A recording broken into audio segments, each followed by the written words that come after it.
Welcome to the sew along where we're turning a free pattern into an oversized sweatshirt with a festive twist and super easy beginner instructions. The previous video we were preparing the pattern pieces. Now we're going to move on to the fabric. Now this pattern is a little bit tricky because it has two colors and many different blocks. I used the pattern layout to make sure I understood how many pieces I needed of each and how many of each color. I also marked each pattern piece with the colors that I needed to cut.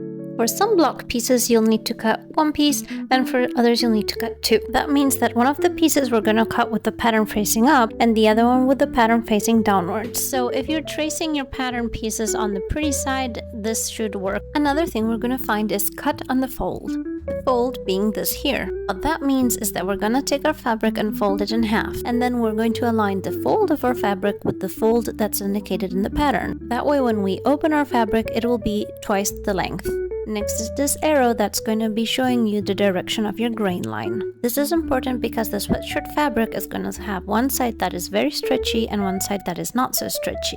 The grain line is often visible because it's kind of like the raw side of the fabric, basically perpendicular to where the fabric was cut, and in my case you can see it because it has some little holes. What we want is our arrow to be parallel with this side. This is our stretchy side, this is our taut side, and we want our arrow to be parallel with the taut side. The neck, the cuffs, and the waist, we're going to be using something called ribbon. We have the end of the sleeve and the cuff, and as you can see, they don't really align. That's because this is supposed to be stretchy. This is an example of a ribbon, and as you can see, it is a stretchy material. And this is how we're going to get our professional looking sleeve.